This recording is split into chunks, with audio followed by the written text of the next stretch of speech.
Hola, ¿qué tal? Esto es Notimed, notas diarias para el médico de hoy. La vacuna BCG muestra una mayor eficacia durante los primeros años de vida.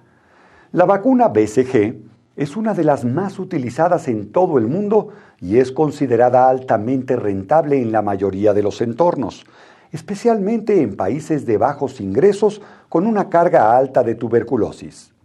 No obstante, la información disponible sobre la misma no es concluyente con respecto a su eficacia frente a la tuberculosis pulmonar, su impacto en la mortalidad infantil y la duración de la protección conferida. Ante este panorama, se llevó a cabo una investigación para determinar el beneficio de la vacunación infantil por edad sobre el desarrollo de la mortalidad por tuberculosis.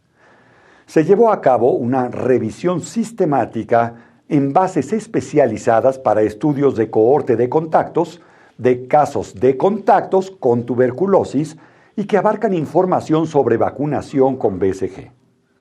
El resultado primario fue una combinación de tuberculosis prevalente e incidente en contactos expuestos. Por su parte, los resultados secundarios contemplaron a la tuberculosis pulmonar y extrapulmonar, además de la mortalidad. Se incluyeron más de 60,000 individuos de distintos grupos etarios procedentes de 26 estudios realizados en 17 países. Entre los hallazgos, se destacó que el 2.6% de los participantes desarrollaron tuberculosis. La eficacia general de la vacuna frente a todos los tipos de esta enfermedad infecciosa fue del 18%, particularmente en niños menores de 5 años. Y la inmunización con BCG confirió una protección significativa frente a la mortalidad. Finalmente, los autores concluyeron que su metaanálisis demostró que la vacunación infantil con BCG es eficaz para prevenir todas las formas de tuberculosis y la muerte en niños pequeños. Además, sugieren que la inmunidad contra esta micobacteria debería reforzarse posterior a la niñez. Una vacuna bivalente puede reducir las infecciones orofaríngeas por VPH de alto riesgo en mujeres. Se ha demostrado que la infección por el virus de papiloma humano, particularmente el serotipo 16, se asocia con un riesgo elevado para el desarrollo de cáncer de células escamosas en cabeza y cuello. Si bien la vacunación contra el VPH induce niveles de anticuerpos en cavidad bucal que se correlacionan con los niveles circulantes, la eficacia de las vacunas profilácticas contra infecciones orales no se ha estudiado de manera exhaustiva.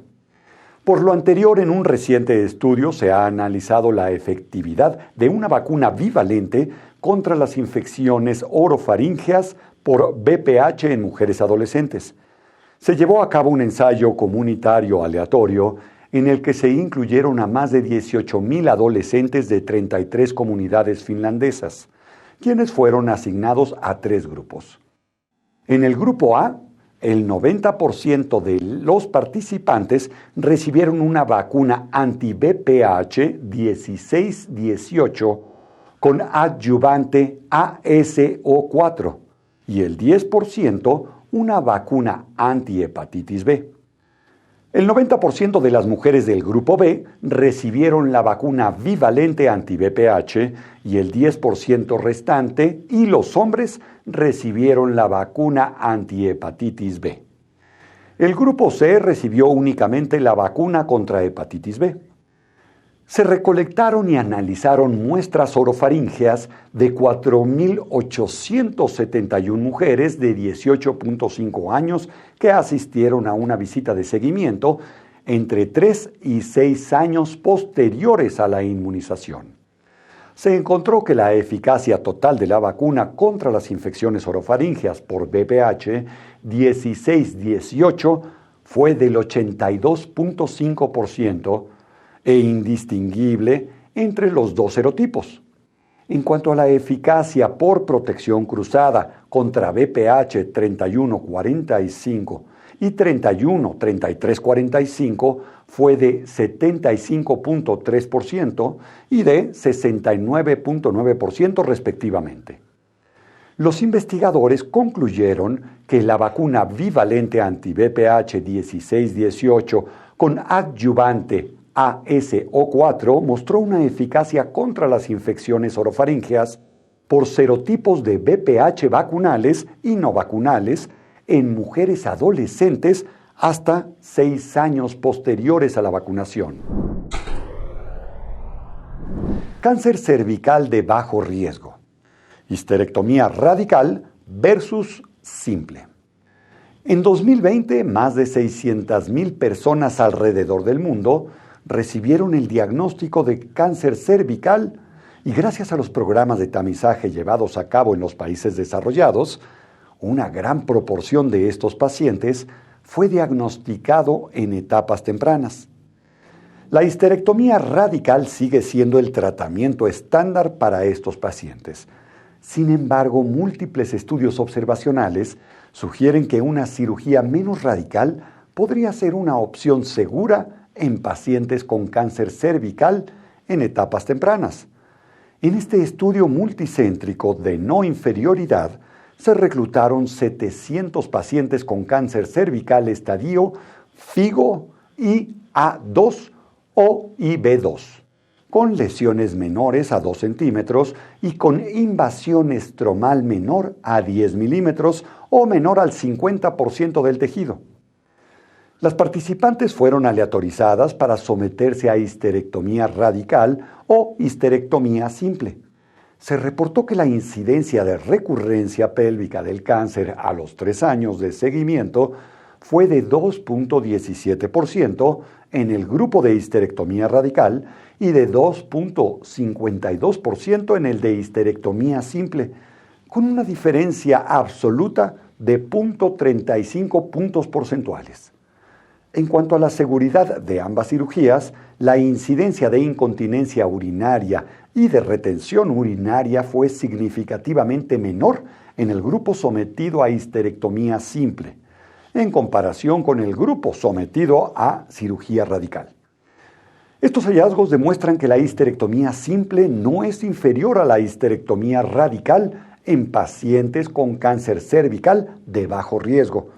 Sin embargo, se sugiere realizar estudios con un seguimiento más largo para establecer la recurrencia del cáncer a largo plazo. Nueva cápsula para endoscopía en la detección de varices esofágicas. Aproximadamente el 50% de los pacientes con cirrosis presentan varices esofágicas y gástricas, las cuales representan una causa importante de morbilidad y mortalidad por el riesgo de hemorragia.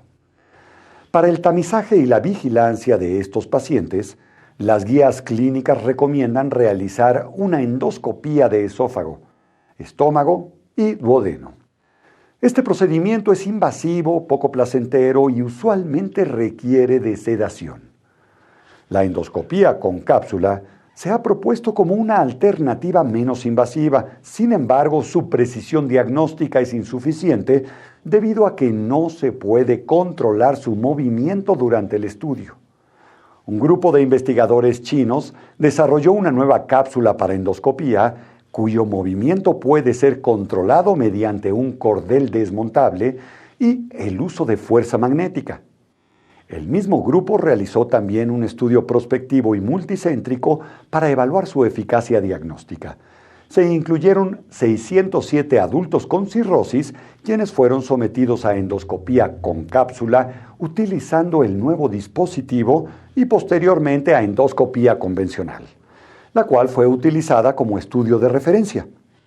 Se encontró que la endoscopía, utilizando la nueva cápsula, tuvo una sensibilidad de 97.5% y una especificidad de 97.8% para detectar varices gástricas y esofágicas. La precisión diagnóstica para detectar pacientes con alto riesgo de varices fue de 96.3% en el caso de varices esofágicas y 96.7% para varices gástricas. Además, no se presentaron efectos adversos graves al utilizar el nuevo dispositivo.